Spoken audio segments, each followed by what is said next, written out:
Barakatah Yahweh, Barakatah Yahabushai, Bahasham, Barakahak Wadash, Barakatum. First and foremost, I want to give all praises, glory, and infinite honors to Yahweh, Bahasham, Yahabushai. Double honors to the apostles and elders, a great millstone who rule and teach well. And peace and salutations to you sincere Akim out there, pushing this word in truth and sincerity to the four corners of the globe. May you brothers endure until the end. This is the brother Ra'aya with another video, and I'm going to start it off in Ezekiel chapter 38, verse 1.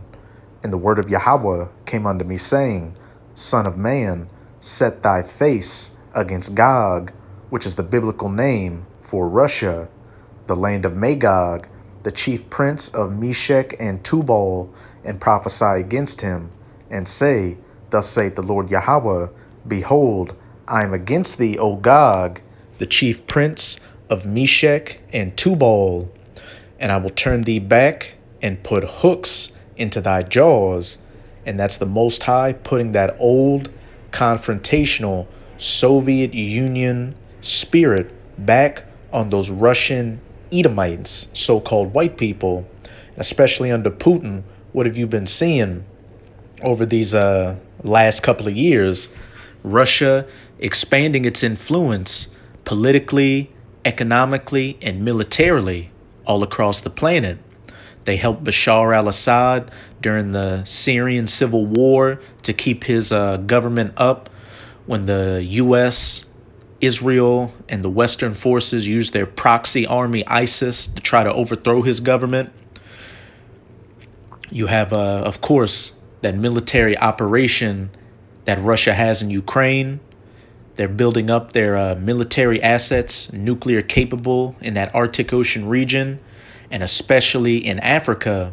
Russia is doing a lot to make deals and inroads in that country, relieving debt to a lot of those countries and giving them an alternative to a better future, so to speak, instead of being under the thumb of the Western European and U.S. powers.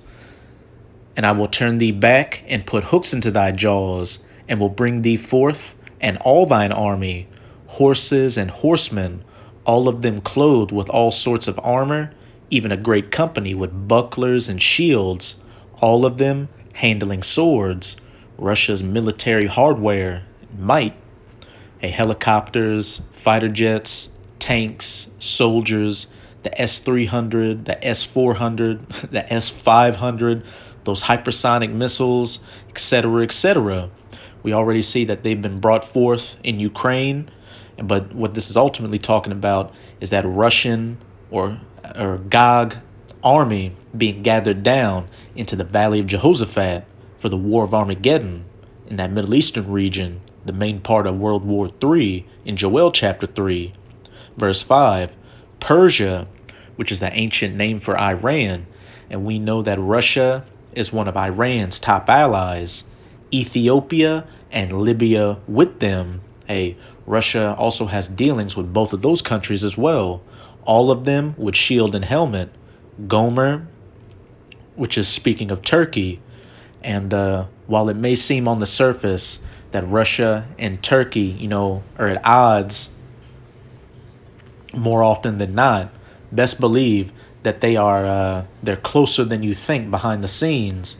And during World War III, Turkey is going to completely turn against the West and the EU and NATO powers, the US, and fully ally themselves with Russia and all his bands, the House of Togarmah and the North Quarters and all his bands, and many people with thee, and the allies of Russia. Verse 7, Be thou prepared and prepare for thyself, thou and all thy company, or allies that are assembled unto thee, and be thou a guard unto them. And we have definitely seen that Russia has been a guard unto these smaller nations and giving them an alternative from getting fucked over by these Western European and U.S. powers. Like I just said, Russia helped Bashar al-Assad in Syria, and Russia has been doing a lot to help these African nations, which Ethiopia and Libya are nations in the continent of Africa. And I opened up this video with these verses to preface a clip from RTD, or Rethinking the Dollar TV, titled African Leader Calls for New Financial Architecture Away from Global Dollar Hegemony, from Western hegemony. And as we'll see in this clip, I believe it's the president of Eritrea, another African country, talking about how, look, hey, these Western powers and this dollar isn't doing it for us. Hey, there are greener pastures over on the Russian side. Just an example of Russia, or Gog, being a guard unto these smaller nations.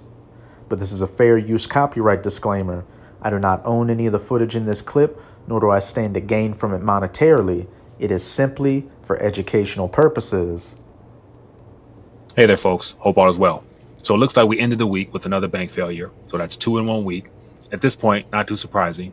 But as banks continue to unravel, but while the banks are failing, more people will be curious as to what's taking place all around the world. And this past week, we had the African and Russia summit being held inside of Russia. And you won't be hearing much about the second summit, Russia, Africa, Economic and Humanitarian Forum. Hey, Gog, again, being a guard unto these other nations, especially these African nations.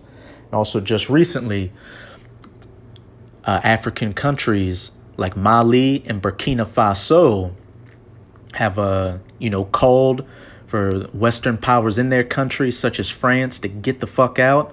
And then I believe in Mali, those Western forces, maybe even in Burkina Faso as well, those French Western European forces have left the country. I definitely know they've at least gotten a deadline. But at the same time, what? Those countries have been cozying up to Russia, and Russia has been selling modern military weaponry to them, being a guard unto them. So it's not just Russia being a guard onto these other nations, economically, but militarily as well. The details of what happened inside that meeting, but every now and then some things leak out, and more African presidents are feeling very courageous and bold to speak out on what's ailing them or what's ailing their countries. So let's talk about what went down at the second Russia-African summit.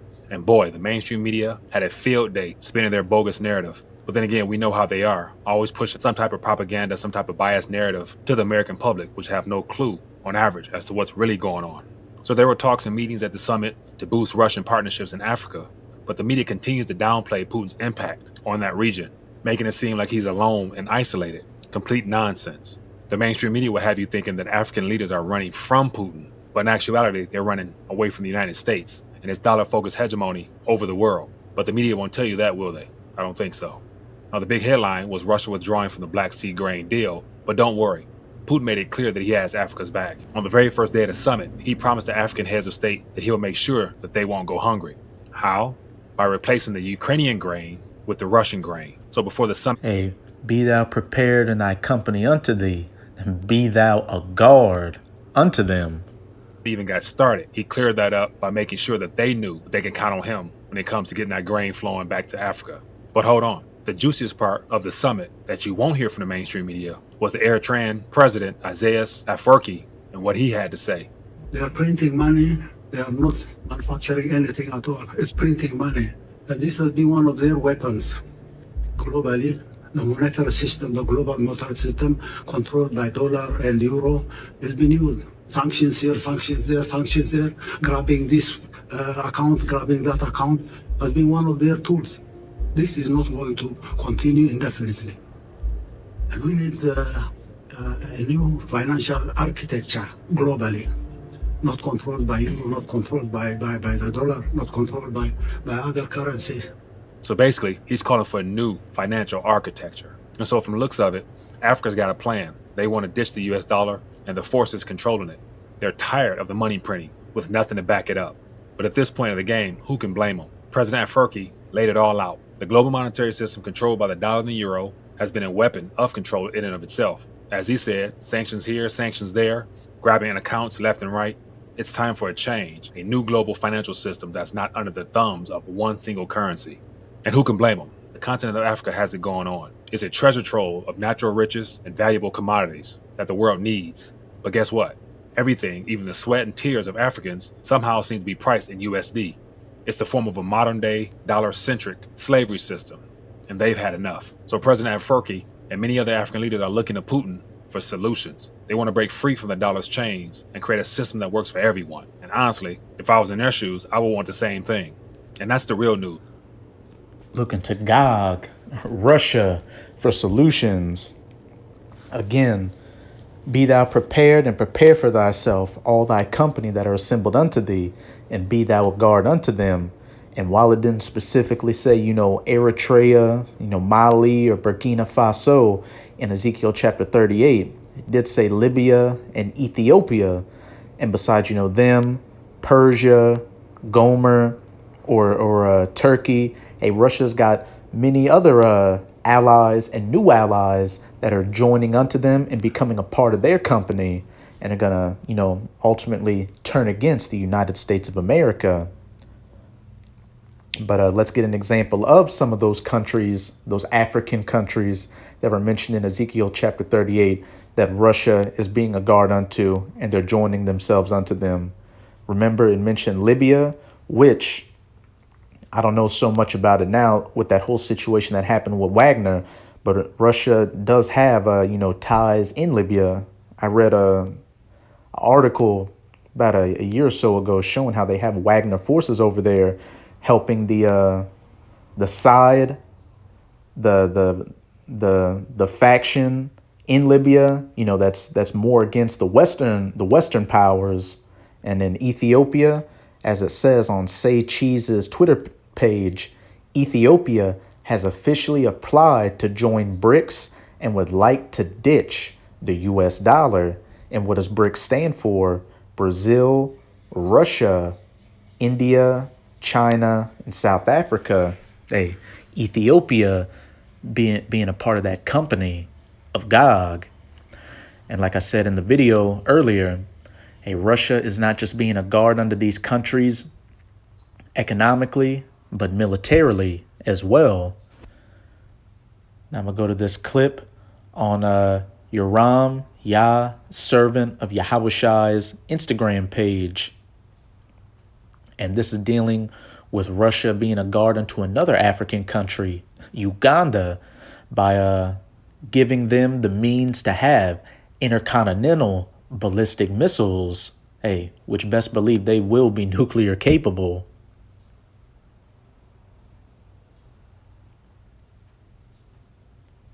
And this is another fair use copyright disclaimer. I do not own any of the footage in this clip, nor do I stand to gain from it monetarily. It is simply for educational purposes. These people are playing chess with our lives. The world leaders are playing chess with our lives. So the Ugandan president Yoweri Museveni is set to unveil his new intercontinental ballistic missiles.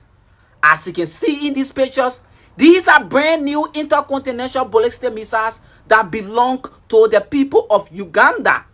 This weapon was built right in Kampala, Uganda by the Russians. So Uganda becomes the first country in Africa to own this weapon. The United States President Joe Biden have condemned the idea and said African nations are not supposed to be in possession of such weapons because they don't know how to operate it. Oh, they don't know how to operate them. Hey, the pride of these fucking Edomites, especially you American Edomites.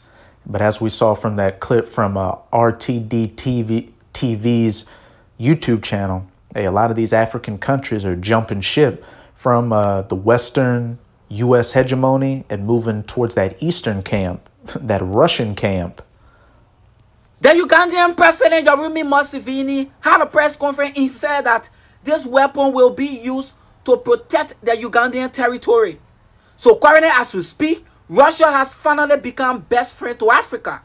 So Uganda is now in possession of the popular intercontinental ballistic missiles. So Uganda can now stand and launch this weapon in any country and hit their target. But the question is, do they have qualified people to run this equipment? Drop a comment respectfully, guys.